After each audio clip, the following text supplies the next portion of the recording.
ketika Allah mengundang kita lewat puasa dan ujungnya ditutup dengan kalimat takwa, ada surga yang terbentang menjadi pilihan.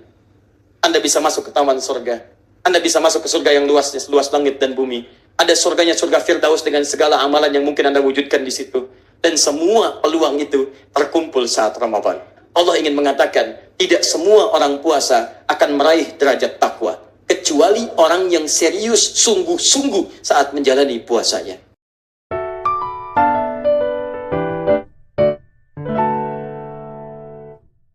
Setiap yang puasa itu dan mendapati gambaran ibadah di dalamnya akan otomatis memiliki banyak bekal untuk menuju surga. Ini persoalan utamanya. Karena ternyata ayatnya belum berhenti sampai di sini. Ya ayyuhalladzina amanu kutiba alaikumussyam. Hai orang-orang telah menyatakan beriman kepada Allah, aku wajibkan kau menunaikan puasa. Dengan puasa bisa menguatkan imanmu, mendekatkan dirimu kepadaku, mempercepat bekalmu untuk ke surga. Kama kutiba 'alal ladzina min qablikum, sebagaimana aku wajibkan pada orang-orang sebelum kalian. Fokus, la'allakum tattaqun, supaya kalian bertakwa. Perhatikan. La'allakum tattaqun. Lihat ujungnya. Saya coba hapus sebentar. Saya tahu ini bisa dihapus ke sini, tapi saya lebih senang untuk menghapus supaya bagian-bagian itu ada yang tersisa. Ya. Gak apa-apa, sebelum Isya saya yang hapus. Ya. Pada Isya terserah Anda. Biasanya kan begitu. Kesan pertama begitu menggoda. Selanjutnya terserah Anda. Saya tergoda dengan penghapus. Pada Isya tidak lagi. Bismillah. La'allakum. Bismillah. Tattaqun. Lihat sini. Saya tadi katakan ibadah itu tiket surga. Kalau semua jenis ibadah dikumpulkan, tiketnya disatukan, satukan. Namanya tiket takwa. Ini istilah saja ya. Takwa. Begitu dikumpulkan, tiket takwa inilah yang akan menentukan surga Anda. Karena ketika Anda ingin memasuki surga Anda, jenis-jenis surga dalam Al-Quran itu umumnya selalu disandingkan dengan kalimat-kalimat takwa. Misal, saya beri contoh. Ada surga misalnya yang saat Anda masuki bentangan keluasannya seluas langit dan bumi. Quran surah ketiga Ali Imran ayat 133 sampai 134. Paling kanan sebelah atas. Wasari'u ila maghfirah wa jannatin 'arduha as-samawati wal ard. Bergegaslah Anda untuk mengevaluasi diri. Ayo istighfar, ayo koreksi diri, jadi lebih baik. Dan berharaplah, bercita-cita masuk surga yang kami siapkan tempatnya untukmu seluas langit dan bumi.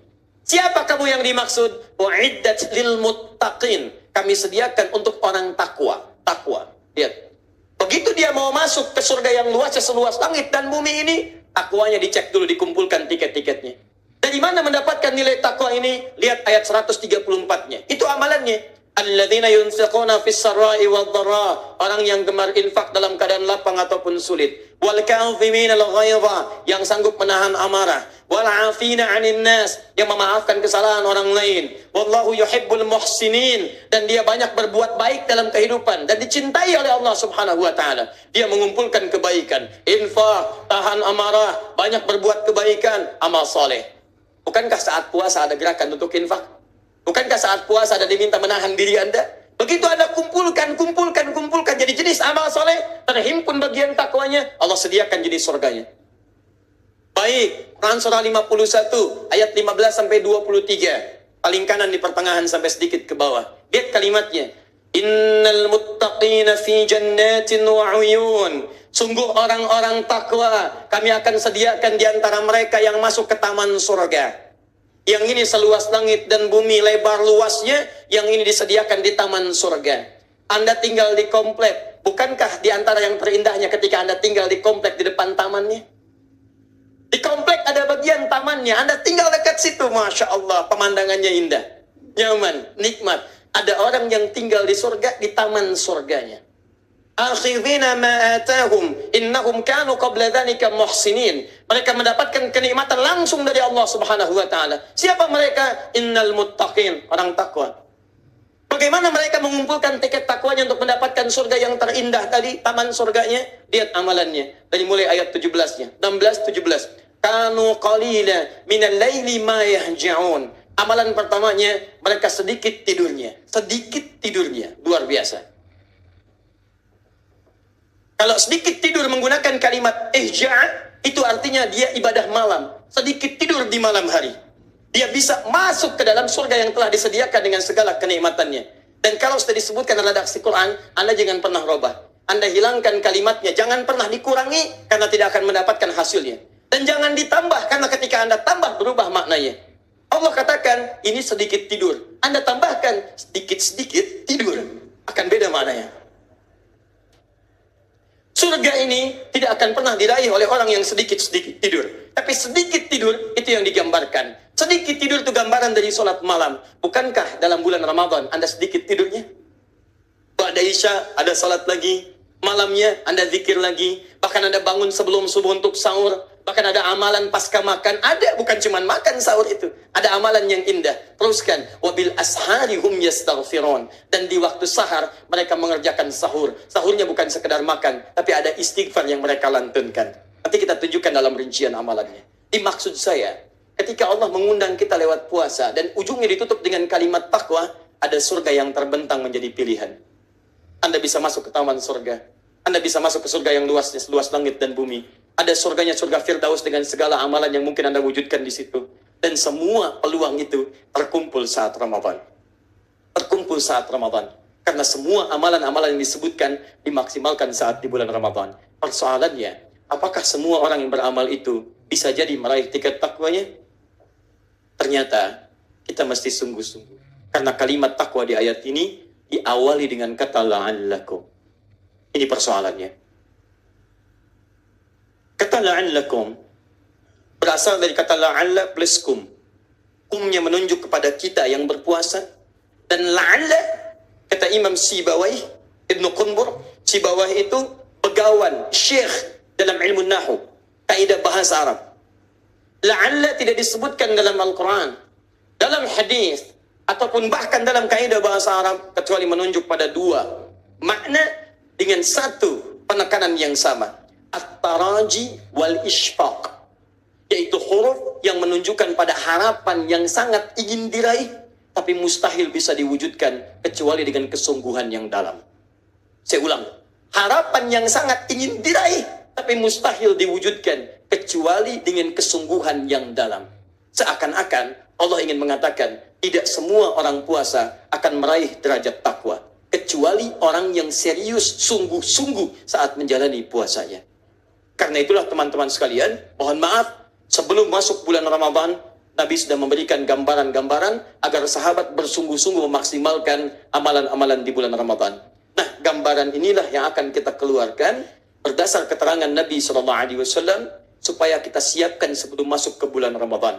Dengan harapan, begitu tiba bulan Ramadan, kita tinggal serius menjalaninya dan menepikan berbagai persoalan yang sudah kita selesaikan sebelum masuk kepada momentumnya. Sepakat sampai sini? Kalau sudah sepakat, inilah substansi materi yang akan kita mulai untuk dibahas tentang fikih Ramadan, petunjuk-petunjuk Nabi SAW untuk dimaksimalkan saat masuk bulan Ramadan. Mudah-mudahan saya bermohon kepada Allah, semoga dengan pembahasan ini, teman-teman sekalian, Ramadan tahun ini lebih baik daripada tahun sebelumnya, dan Anda bisa meraih surga dengan tingkat takwa yang lebih tinggi. Dan tidak cukup dengan amin, kita harus mulai dulu dengan pembahasan. Baik. Kita mulai bahasannya dan yang tadi mukaddimah ya. Baik. Bismillahirrahmanirrahim. Allah menyampaikan isyarat kepada kita bahwa puncak tertinggi raihan dengan Ramadan yang diperintahkan sejak tahun kedua Hijrah itu, puncaknya adalah takwa. Kumpulan kebaikan-kebaikan yang kita kumpulkan saat menunaikan bulan Ramadan dalam bentuk amal saleh. Di dalam Al-Quran, takwa itu diklasifikasikan secara umum pada dua bagian. Ingat, fokus baik-baik. Kata Quran, saya wajibkan kalian puasa seperti orang dulu diwajibkan supaya kalian meningkatkan takwa. Dengan takwa itu raih surgamu. Ini klasifikasinya, jelas gambarannya di Quran. Sekarang persoalannya, fokus bagaimana kami meningkatkan takwa itu ya Allah saat nanti Ramadan hadir di hadapan kami. Maka Allah sampaikan kepada Rasulnya Muhammad SAW dan diteruskan kepada umatnya sampai kekinian kemudian kita maksimalkan. oleh para ulama, gambaran-gambaran dari Rasulullah SAW ini dikumpulkan dan diklasifikasikan sehingga terstruktur amalannya untuk bisa kita siapkan. Nah, bagaimana cara menyiapkan semua detailnya? Maka dikeluarkanlah jenis-jenis nilai takwa dalam Al-Quran dan Sunnah, dibagi kepada beberapa bagian supaya mudah kemudian untuk dirinci dan diamalkan, dan detailnya kita maksimalkan saat Ramadan. Terbagilah kepada dua bagian utama. Jadi kalau disebutkan takwa dalam Al-Quran ataupun hadis, itu jenisnya umumnya hanya ada dua. Satu, bentuknya bisa berupa perintah, al-amr. Jadi kalau disebutkan kalimat takwa, bentuk pertama sifatnya perintah.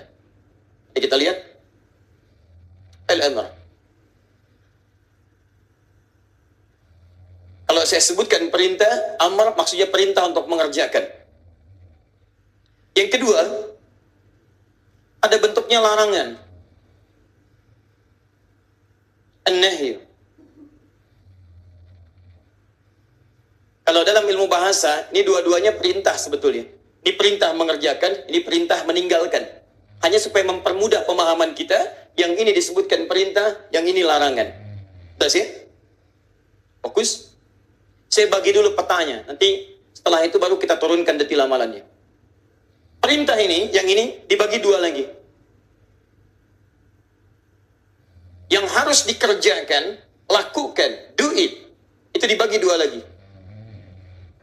Ada yang disebut oleh para ulama dengan al-bu'd rabbani, dimensi spiritual. Orang tua kita menyebutnya hablum minallah, hubungan vertikal terkait dengan Allah Subhanahu wa taala. Wujudnya ibadah ritual. Sisi spiritual, hubungan kita dengan Allah, wujudnya ibadah ritual. Fokus. Jenisnya, saya turunkan dulu. Jenisnya, misal salat, langsung mengatur kita hubungan dengan Allah Subhanahu wa taala. Misal, ada interaksi dengan Al-Quran. Bukankah saat Anda membaca Al-Quran, ada kedekatan tersendiri dengan Allah Subhanahu wa ta'ala? Bahkan bagi orang-orang yang kuat imannya, jangankan baca, baru dengar sudah ada sentuhan dalam jiwanya. Persis seperti imam bacakan dalam salat. Anda mendengar, imam yang baca, kok Anda yang terseduh-seduh? Imam yang baca, kok Anda yang mengeluarkan air mata? Itu ada di Quran surah ke-8 Al-Anfal, ayat kedua. Innamal mu'minuna alladhina idza dzukirallahu wajilat qulubuhum wa idza tuliyat 'alaihim ayatuhu zadatuhum imana wa 'ala rabbihim yatawakkalun. Sungguh orang-orang yang beriman itu kalau disebutkan nama Allah ada getaran dalam jiwanya. Dan yang lebih dahsyat kalau dibacakan kepadanya ayat-ayat Allah ada tambahan dalam imannya. Bertambah keimanannya, terbangun kedekatannya dengan Allah Subhanahu wa taala, meningkat tawakalnya. Ciri kedekatan itu ada pada sisi tawakal. Wa 'ala rabbihim yatawakkalun, bertambah dekat dengan Rabbnya, meningkat nilai tawakalnya.